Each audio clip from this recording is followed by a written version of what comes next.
Welcome back to another edition of the Magic Latest Podcast where we discuss everything Orlando Magic basketball. I'm your host, Jalon Dixon. We have a handful of things to get into, but before we start, remember to like, comment, and subscribe. Hit that post notification bell so you also know when we're uploading our daily videos covering the Orlando Magic. We're on the road to 1,000 subscribers. Shout out to everybody who's already a subscriber, and if you're not, why haven't you joined the gang yet, man? We're trying to become one of the biggest YouTube pages covering the Orlando Magic heading into the 2026 season. But now, let's get into today's episode, starting with the theme of last episode was the Orlando Magic being snubbed, and it seems like the snubbing continues. On Bleacher Report's most recent article, where they listed out some of the teams that they believe quietly crushed the offseason, I believe they did a full blown ranking of their handful of teams that they believe quietly crushed the offseason the most. A handful of teams were thrown on that list, but one that was not was the Orlando Magic. A handful of teams thrown in, for example, were the Charlotte Hornets and the Washington Wizards, who did a handful of things on the margins to either get more youthful, acquire further draft picks, position themselves to add more depth at particular positions, but mainly things that were on the margins of continuing the youth movement for teams that are pretty much still either retooling or rebuilding completely, in the sense of like the Washington Wizards, for example, right? The Orlando Magic were left off of this list, and I think the first thing that would come to mind would be that they weren't necessarily quiet, right? They were the very first team to make a move of the offseason, making the blockbuster trade for Desmond Bane, a player that I think coming into the offseason, nobody necessarily thought was on the trade block. Could he have been in consideration given the fact that the Memphis Grizzlies were trying to find space in their salary cap to open up to re-sign Jaren Jackson Jr. for a long term lucrative deal? Yes, but did we necessarily think that Desmond Bane was going to be the player necessary in order to make that happen, or at least to help facilitate that? Not necessarily, given the fact that he was their third best player, and when healthy next to John Morant, they were one of those teams that was always going to be dangerous in the Western Conference playoffs. Nonetheless, he was the very first move made in the offseason prior to even Kevin Durant, a player who many of us, all of us actually, knew was going to be traded at some point, and more particularly knew was going to be traded before the NBA draft, given the fact that a lot of the draft capital that would usually be maximized in a Kevin Durant trade would usually start with whatever that upcoming draft was. In this case, teams like the Houston Rockets, who had a significantly high pick in the NBA lottery for the 2025 draft, that became super duper valuable and allowed them to get Kamal Maluach, talking about the Phoenix Suns. So I think that the reason why the word quietly is so important in this list is because outside of the Desmond Bane trade, I would say that Orlando did a lot of things on the margins that are going to be at least more impactful than what the Wizards or the Charlotte Hornets did, despite the fact that they're still very similar moves to them, but move the needle differently for this team as a team that's looking to make real noise at the top of the Eastern Conference. Bringing in Tyus Jones, re-signing Mo Wagner for a short-term deal, drafting Jace Richardson and Noah Penda, giving Paulo Banchero a significantly lucrative contract extension for his rookie max extension, right? And I would actually say that factors into as well another thing that might not be as quiet, because Paulo Banchero is an all-star player. Paulo Banchero is a guy that's going to be considered for all NBA next season if he plays 65 plus games. So him getting a max contract this summer, not necessarily quiet news by any means, right? This is a guy that's going to be considered a top 20, top 25 player by the end of next season, if not higher. Again, as a guy who might potentially land in the All NBA conversations, him getting re-signed this summer, very loud news. Desmond Bane being brought in, very loud news. I think the quietness of what Orlando has done this summer was good. Again, Tyus, Jace, Noah, right? Doing those things on the margin, bringing back Mo Wagner, all nice things on the margins. But the bigger portions of what Orlando did this summer were things that kind of screamed to the national media like, okay, the Orlando Magic are really cooking up something over here. Not necessarily anything that they're kind of doing stealthily to make themselves better. No, they've made themselves better in obvious ways. Locking up Banchero long term, bringing in a secondary ball handler, if not tertiary ball handler on the perimeter that can also knock down 3-point shots. Tyus Jones is a well-respected point guard at the position as a guy who's been notably one of the best backups in the league for a handful of years now, right? It's obvious that they got better as opposed to some of these other teams that quietly improve themselves in one way or another based off of what their team requirements are and it's based off what their team philosophy is going into 2026 that possibly stand out a little bit more than Orlando when you specifically throw out that word quietly, stealthily, those type of things. So, yes, snubbed again, but I would actually say in a weird way, this one is actually warranted a little bit more as opposed to some of the lists we talked about the other day. Let's move on to something a little bit more lighthearted real quick. Talking about Desmond Bane. There's preseason hype for NBA 2K26. If you indulge, let me know what your favorite player position and player build in NBA 2K typically is. Two-way wing for me personally. I'm a big fan of the small forward position. Not as big on creating my players that are point guards.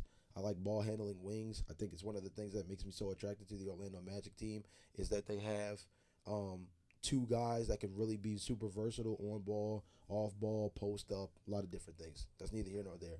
But drop your 2K My Player build, your favorite 2K My Player build in the comment section down below if you have one. But Desmond Bane was ranked as the fourth best shooter in the preseason rankings for the NBA 2K statistics as regards to three-point shooting. Now, if I pull up this list in particularly, the list is actually pretty intriguing across the board.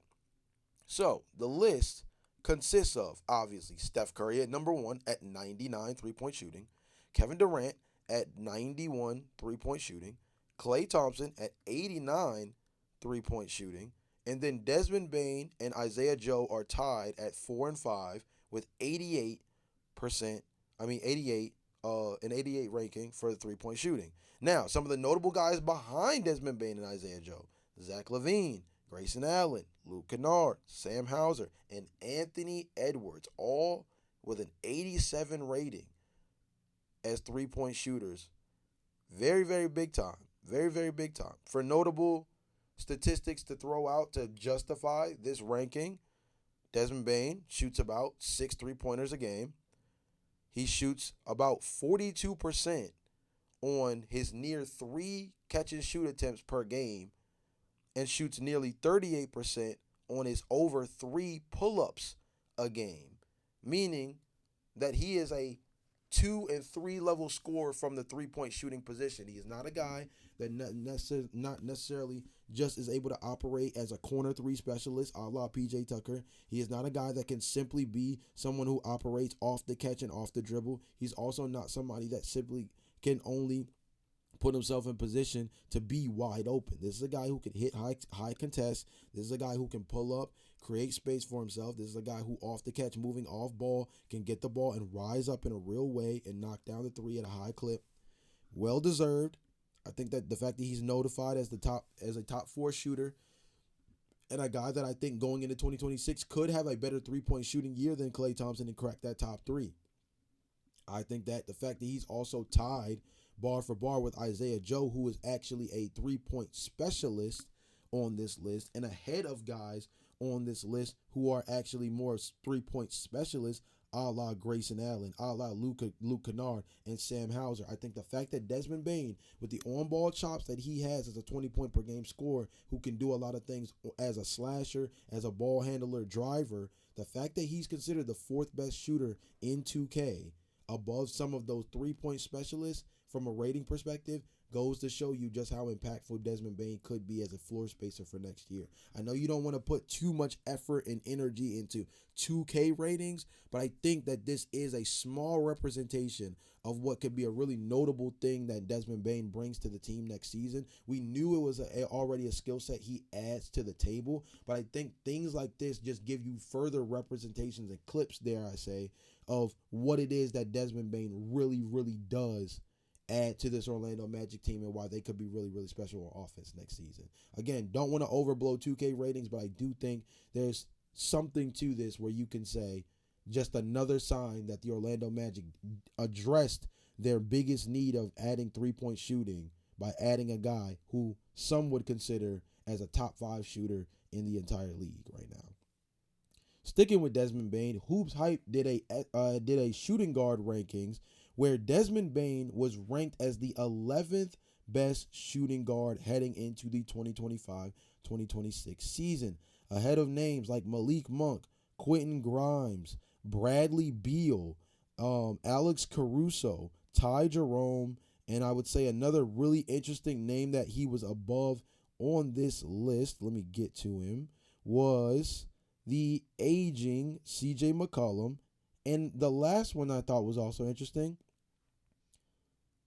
Kobe White, a guy who the Orlando Magic could have gotten, right, was in high consideration for, and maybe if picks were thrown out a little bit differently, right, that there was real rumors of this earlier in the summer. We even discussed it on the podcast, that there was a different trade that would have included Jonathan Isaac, I think 1 or 2 less picks, but I think the value of Jonathan Isaac paired with multiple first-round picks and some other, and I think you still would have had to give up Cole Anthony in the trade as well to get Kobe White. Kobe White, according to Bleacher Report, and Hoops Hype, according to Hoops Hype and Bleacher Report, because they kind of worked in tandem on this one, was ranked as the 12th best shooting guard, directly behind Desmond Bane. Again, don't necessarily know if that's a representation of Desmond Bane's fit with the Orlando Magic particularly, but I would say from a talent perspective, Desmond Bane being above Kobe White on this list, you can go tit for tat with that one. I do believe that Desmond Bane is a better defender. I think that Kobe White is better at getting to the basket, but I think that Desmond Bane is better at shooting the 3 ball than Kobe White. I think that Kobe White is slightly a better overall scorer as a 3-level guy, but I think that what Desmond Bane brings to the table as a 2-way player at the 2-guard position makes up for some of the deficiencies that he has in comparison to Kobe White as a overall all-around package at the offensive guard position.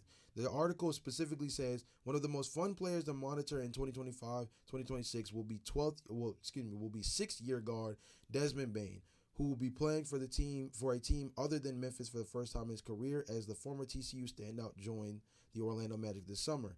Bane should slot in perfectly in Orlando as the team ranked dead last in 3-point percentage last season at a paltry 31.8%, nearly 2 full percentage points worse than the second worst team, Washington. Considering Bane is a career 41% three-point shooter, his addition might prove valuable enough to turn Orlando from being a good team into being a great team.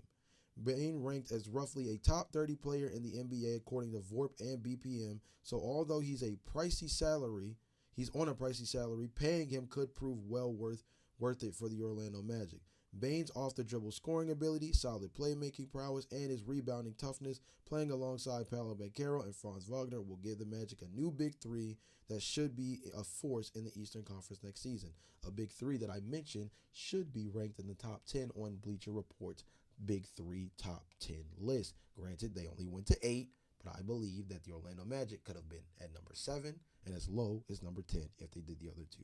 Notable names ahead of Desmond Bane on this list: Zach LaVine, interesting name. Austin Reeves, interesting name.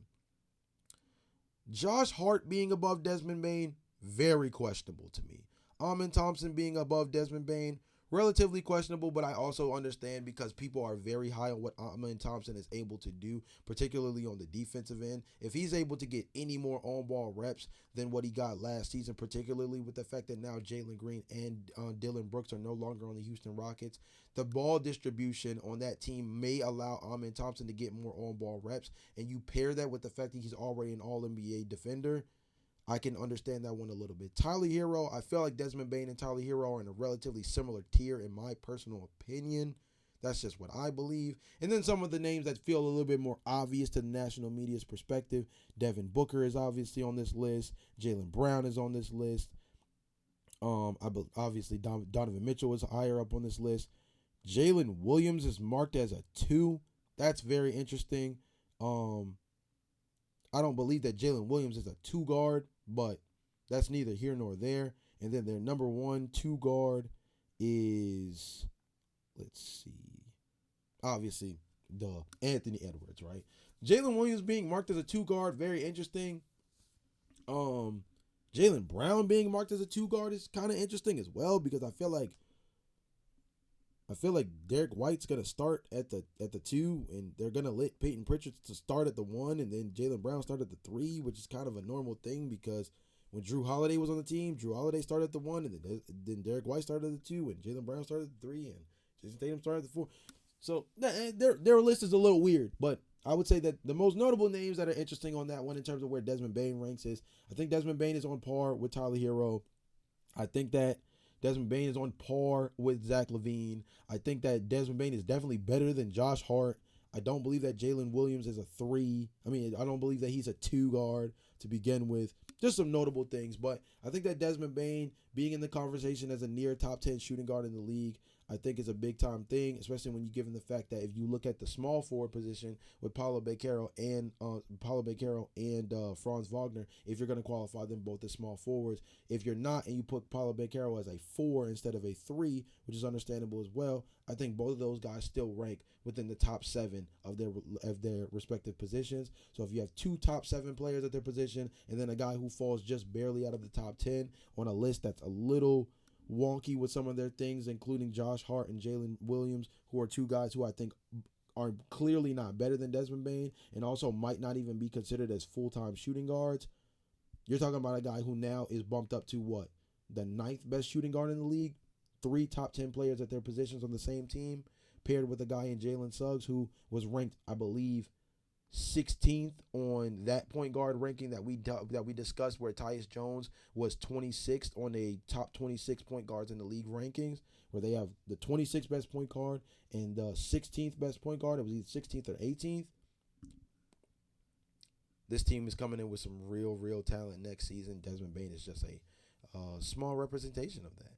And last but not least, we're going to end on some trade candidates. Clutch Points put out an article very recently talking about their way too early trade candidates. They did a series for a handful of different teams. This article particularly focuses on the Orlando Magic, pointing out that the team has 2 guys in particular that could be on the trade block at some time going into the NBA trade deadline. This article is not focused on them making any more trades before the NBA season actually starts. It actually states, particularly at the end of this first paragraph, with depth in some areas and question marks in others, though the Magic may not be done making moves before the trade deadline. So, particularly, I think the Magic are probably done for the summer, but the trade deadline is a real open option for them, given the fact that they are in a situation where they do have some stuff they could upgrade. What's some notable things that the article states that I think is very important? I don't need to really read out the breakdown of what Jonathan Isaac and Jet Howard bring to the table. We've discussed that multiple times on the podcast before. I'm going to read one thing that I do think is very important, particularly for Jonathan Isaac, that says, at 27, Isaac's skill set hasn't evolved much beyond elite defense and disruptive length. The Magic, meanwhile, are shifting into win-now mode with Bane joining Banchero, Wagner, and Jalen Suggs. Isaac's offense doesn't fit the mold for a top 7 playoff team, a top 7 playoff rotation piece. Also, his $15 million cap hit for the 2025-2026 season looms large. The good news for potential suitors, his restructured deal is extremely trade-friendly, with $25 million guaranteed in 2024 and the descending guarantees through 2029. Teams can acquire Isaac without committing to too much of a long-term financial anchor. For Orlando, moving him would open up both cap space and rotation minutes for more balanced two-way contributors, a la Noah Pinda, more than likely. Now, for Jet Howard, it says, at 21, Howard still has the size, perimeter shooting potential, and shot creation that will appeal to rebuilding teams. But in Orlando, his development could be permanently stunted. If the Magic are serious about maximizing their roster for a finals run, moving Howard for a more playoff-ready contributor or future draft capital makes sense for both sides. The case for moving both particularly states trading Isaac and Howard would give Orlando more than just cap flexibility. It would open roster spots for players who fit the team's current championship timeline. I believe that's Noah Penda. I believe that's more minutes for Anthony Black. I believe that's opened up space for Jace Richardson. Those are the three that I think is most important, given the actual positional change out that would be there. Of course, you could make the argument, that Tristan Da Silva gets more minutes in the sense of that as well, but he's a three. These two being traded more particularly opens up the shooting guard / point guard position and power forward / center. Tristan Da Silva is more of a true three, maybe a small ball four in certain situations. It says, with their defensive core already elite, the Magic's bigger needs lie in shooting depth, versatile scoring, and secondary playmaking. Both players could be used in separate deals to target those needs or packaged together in a larger trade for a proven starter. I believe that a really solid player to go after in a situation like this. We've discussed it on the podcast before. Malik Monk would be a great guy to acquire from the Sacramento Kings. I think that he would be a great pickup. I think that going after a guy like Keon Ellis would be really smart as well as a three-point shooter. I think that a team like the Sacramento Kings, with the fact that they seem like they're kind of floating above water, just barely getting by anymore after the beam season, they could be a real fire sale team. And I think that moving off of Jonathan Isaac, giving them an upside player in Jet Howard, and adding maybe a little bit of draft capital or potentially having to throw in another young piece to make it work, I think I would be willing to give up Jonathan Isaac, Jet Howard, a draft pick, a second-round draft pick, and maybe one other asset if necessary in order to grab a guy like Malik Monk, who does really add a real scoring punch both as a potential starter and as a six-man. I think on this team he would be more of a six-man still, but he would easily be one of the best six men in the league for a team that would be finishing top 4 in the Eastern Conference, which would give him a real chance to finish as a six-man of the year candidate, a top 3 candidate, as he's done in the past, right? So I think that a guy like Malik Monk would be a really, really good fit for this. Something I might do on a follow-up episode is, now that we kind of have these way too early trade candidates, I do maybe want to cook up a couple of my own fake trades for potential guys that the Orlando Magic could consider at the trade deadline. Drop some names down below in the comment section for players and or teams. If you think you don't have a player in mind, but there's teams that you believe are definitely going to be fire sales sometime around the NBA trade deadline, drop those in the comment section down below. At some point before this month is over, I may have an episode dedicated strictly to fake trades that either I construct or that are constructed across the internet that I believe do fit for what the Orlando Magic are trying to build in what should be a really exciting season and a push for a deeper playoff run than they've had over the last couple of seasons. So, with that being said, this has been another episode of the Magic Latest Podcast. Again, 3 questions in the comment section. I'm giving you guys some real homework because I want to hear from you guys in the comment section down below. Number 1, what is your favorite 2K My Player build? Drop it in the comment section. Are you a slashing wing, two-way wing, perimeter threat as a point guard? Do you like the Kyrie build? Let me know what your favorite build in NBA 2K is as we approach NBA 2K26's release. Was Desmond Bane ranked too low in Hoops Hypes and Bleacher Report's shooting guard rankings? Remember, he was ranked number 11 behind players like Zach LaVine, Tyler Hero, and Josh Hart, I guess. And lastly, drop some names that you believe would be really interesting gets for the Orlando Magic at the trade deadline if they were to put guys like Jonathan Isaac and Jet Howard on the trade block. I'm going to try to construct a couple of fake trades, see if they work, but I need some names as motivation to figure out what type of players you guys think the Orlando Magic would target if they wanted to make another cherry-on-top move at the trade deadline to bolster this team even more. With that being said, this has been another edition of the Magic Latest Podcast, and I will be back with you guys tomorrow for some more up-to-date news. But until then, peace out.